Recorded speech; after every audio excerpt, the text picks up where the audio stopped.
타고난 성격으로 승부하라. 한국형 애니어그램의 완성. 윤태익.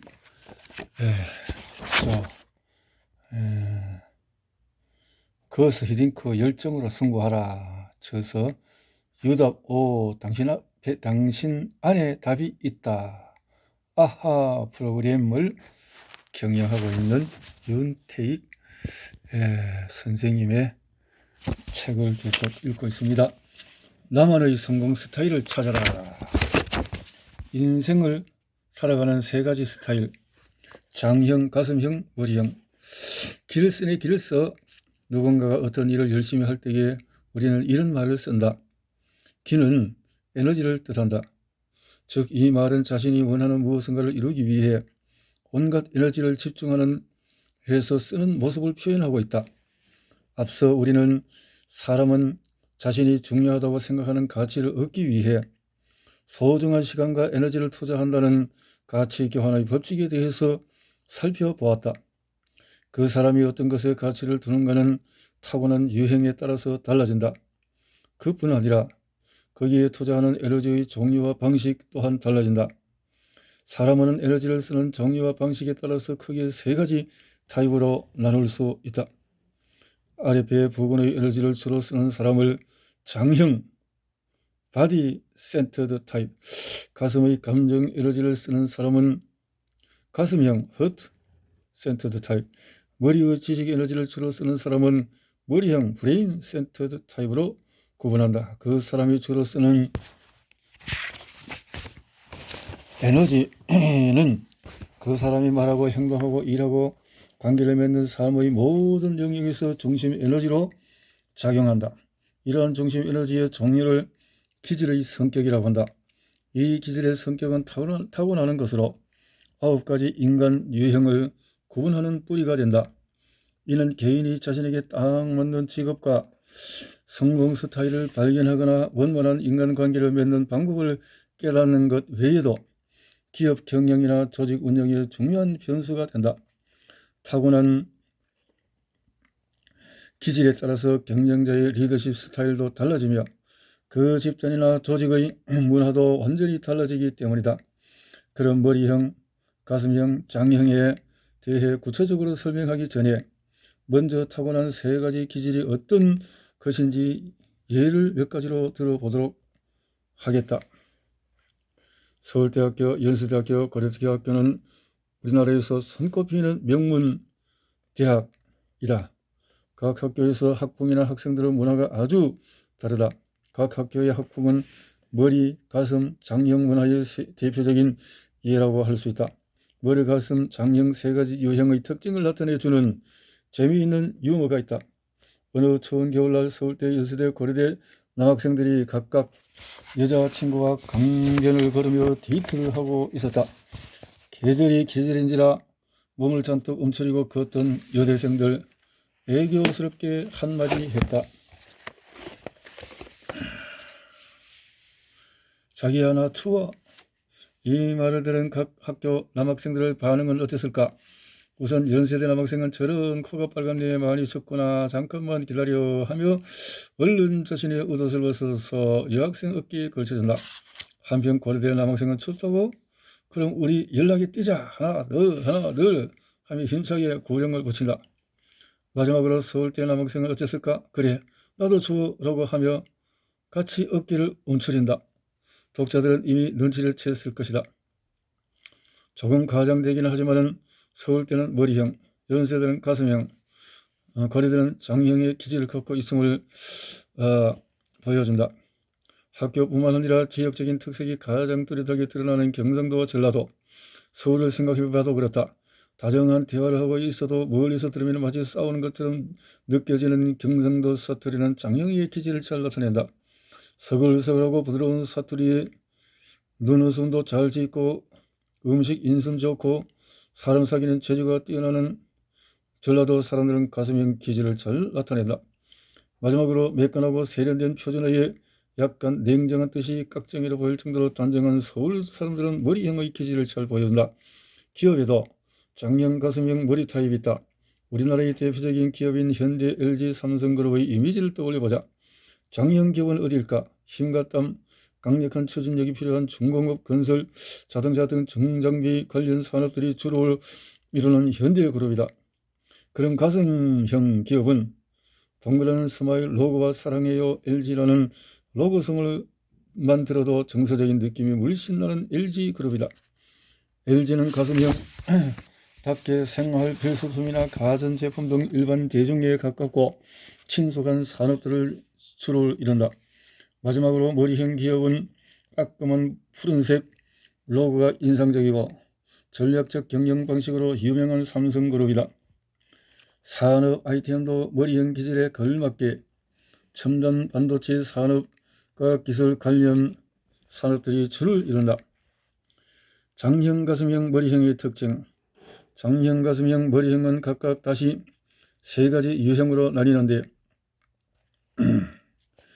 장형에는 8번 도전 전문가, 9번 조화 전문가, 그리고 1번 개혁 전문가가 있다. 장형의 사람은 솔직히 과감한 행동파들이다. 이들의 주요 관심은 자신이 갖고 있는 힘과 존재의 무게감 자체가 있다. 강한 추진력과 힘이 있고 운동이나 일, 인간관계에서 자신의 힘이 어디에서 감당할 수 있는가를 테스트하려고 한다. 신체적인 힘이나 자신이 구축한 영역 등을 통해서 자신의 존재 가치를 확인하기 때문이다. 따라서 이들은 다른 타입에 비해서 자기 영역 안에 있는 모든 것들을 지배하려는 욕구가 크고 의지대로 되지 않을 때의 분노를 느낀다. 이들은 현재가 중요하며 한 달 뒤에 100만 원보다는 오늘의 1만 원을 위해서 노력한다. 가슴형 사람들은 매우 사교적인 인간관계의 달인들이다. 이들의 주요 관심사는 타인과의 관계이다. 감성이 풍부하고 타인의 마음을 잘 느끼고 공감하며 다른 사람들이 자신을 어떻게 생각할지에 대해서 매우 관심이 많다. 타인이 자신을 보는 이미지에 자신의 존재의 가치를 확인하기 때문이다. 그래서 다른 사람에게 인정받고 싶은 욕구가 크며 인정받지 못할 때는 강한 수치심을 느낀다. 또한 과거 지향적이어서 과거의 인물이나 사건을 생각하며 두고두고 그리워하거나 창피하는 경향이 있다. 가슴형에는 2번 협력 전문가, 3번 성취 전문가, 4번 창조 전문가가 있다. 머리형 사람들은 이성적이고 논리적이며 학구파들이다. 이들의 주요 관심사는 전반적인 상황과 정보이다. 이들은 논리적이고 간단 명료한 화법을 좋아하며 과장되거나 장황하게 늘어지는 말투를 싫어한다. 매사에 이성적으로 대응하기 위해서 자신과 조직이 처한 상황이 어떻게 돌아가는지를 전체적으로 파악하고 싶어한다. 이들은 자신이 습득한 정보와 지식 속에서 존재의 가치를 느낀다. 다른 타입에 비해서 심신의 안정과 안전에 대해 욕구가 크기 때문에 잘 모르는 상황에서는 불안과 초조함을 느낀다. 현재보다는 미래 지향적이어서 불확실한 미래에 대비하고자 노력한다. 머리형에는 5번 탐문경 전문가, 6번 헌신 전문가, 7번 열정 전문가가 있다. 기업체에서 강의를 하다 보면 수강생들의 특징이 그대로 드러난다. 강사 입장에서는 가슴형들이 많을 때에 편안한 느낌을 받는다. 대체로 강의 내용에 대해서 반응을 잘 해주기 때문이다. 쉬는 시간이면 음료수라도 한 잔 들고 와서 인사를 하려고 하고 다른 수강생들과도 명함을 돌린다든가 악수를 나눈다든가 친분이 있는 사람끼리는 간식이나 김밥 등을 싸가지고 와서 나눠 먹기도 하면서 교류하느라 바쁘다. 교육 내용도 따뜻하고 감동적인 분위기의 교육을 원한다. 둘째로 반응을 해주는 것은 장형들이다. 장형들은 처음에는 마치 내가 앉아있어 한번 해보시오 하는 느낌의 무게가 느껴진다. 때로는 강의실 환경이나 크기, 청결, 숙소 등에 대해 관심을 가지고 지적을 하기도 한다. 처음에는 강사나 낯선 사람들에 대해서 경계하는 느낌이지만 일단 강의 내용이 좋다고 느껴지면 가장 적극적으로 참여하고 반응한다. 함께 몸을 움직이거나 큰 주제를 가지고 열정적으로 진행하는 강의를 좋아한다. 한편 머리형은 가장 반응이 없는 편이다. 시작하기 전부터 이번 시간에는 뭘 하죠? 몇 시에 하죠? 등의 질문을 하며 정적인 프로그램이나 시간적인 열정, 내용, 주제 등을 미리 파악하고 싶어한다. 쉬는 시간이 되면 교류하기보다는 조용히 앉아있거나 정관 내용을 서랍에 열심히 적거나 어디론가 사라졌다가 들어온다. 질문을 해도 답변이 바로 나오지 않는다.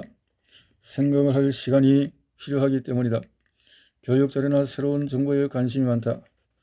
겉으로 볼 때는 장형, 가슴형, 머리형 특징. 장형, 가슴형, 머리형.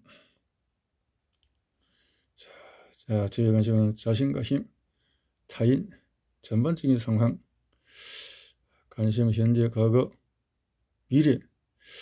내면의 욕구는 통제, 지배, 인정받고, 안정에 대한 욕구, 방어기제, 분노, 수치심, 불안, 의사결정 스타일은, 자, 장형은 원칙과 주관, 당연한 의무에 따른 결정.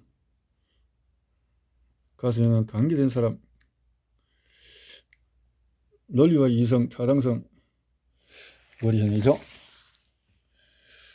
강의를 잘 듣고 있는지 아닌지 파악하기 힘들지만 강의 내용이 논리적이고 참신하다고 생각되면 열심히 받아 적는 사람이 머리형이다. 장형, 가슴형, 머리형 그들이 만났을 때는 이제 장형, 가슴형, 머리형의 세 가지 기본 유형이 서로 어떻게 다른지 느낌이 오는가? 각각의 유형이나 9가지 유형의 차이를 이해하는 가장 좋은 방법은 논리적으로 생각하는 것보다도 설명을 보면서 주변에서 그와 비슷한 사람들을 떠올리는 것이다. 한 가족이나 한 회사 안에도 다양한 유형들이 공존한다. 내 가족의 경우에는 신기하게도 장형, 가슴형, 머리형이 모두 다 있다. 나와 딸은 장형, 아내는 머리형, 아들은 가슴형. 예전에는 아이들이 속을 썩일 때에 왜 저럴까? 도대체 누굴 닮아서 저렇지? 하고 생각했는데 타고난 성격 유형이 서로 다르기 때문이라는 것을 알고 나서는 서로의 생각과 감정, 일 처리 방식과 가치관 등이 너무나 다름을 인정하게 되었다. 우선 목소리 톤이나 몸집, 생김새 자체가 아주 다르다. 머리형인 아내는 한마디로 청순가련형이다. 조용하고 차분한 성격이 늘 무언가를 생각하고 공부하는 스타일이다. 호기심이 많아서 어떤 일이 생기면 왜 그런지 그 이유를 꼭 알고 싶어한다. 그래서인지 신문이나 잡지 등 정보는 거의 보는 편이다. 반면에 대인관계에서는 건조하고 애교가 없다. 말할 때도 핵심만 조용히 차근차근 얘기한다. 늘 무슨 생각을 그렇게 많이 하는지 궁금할 정도로 자기의 생각을 잘 드러내지 않는다. 퇴근할 때 에너지 보충은 대체로 잠을 자는 것으로 해결한다. 가슴형인 아들은 촉촉한 눈이 가장 두드러진다. 그래서인지 감성이 풍부하다. 전화 통화하는 시간이 쉬는 시간보다도 많을 정도로 늘 누군가와 교감을 한다. 감각이나 센스라는 단어를 즐겨 쓰고 잘 웃는다. 친구들이 늘 주위에 많고 에너지 보충하는 사람과의 교감을 통해 사는 듯하다. 장형인 딸은 몸집도 크고 한마디로 여장부처럼 생겼다. 눈이나 얼굴 표정이 상당히 굳어있는 편이며 평소에는 잘 웃지도 않는다. 좋고 싫음을 확실하게 표현하며 목소리 톤도 굵고 힘차다. 평소에는 말수가 그리 많지 않으나 즐거운 일이 있을 때나 화가 났을 때는 말도 많고 에너지도 넘친다. 친구들을 많이 사귀지 않고 친한 친구 한두 명이면 족하다고 한다. 에너지 보충은 먹는 것과 말하는 것으로 하는 듯하다. 이렇게 다른 타입들이 모여 살다 보면 서로 너무나 달라서 이해하지 못하거나 오해가 생기기도 하고 그로 인해서 갈등을 겪기도 한다. 서로가 가족들에게 원하는 것도 너무나 다르다. 장형인 나는 아내가 나의 말에 즉각 반응을 해 주었으면 하지만 어떤 때는 너무 표현하지 않아서 답답할 때가 많다.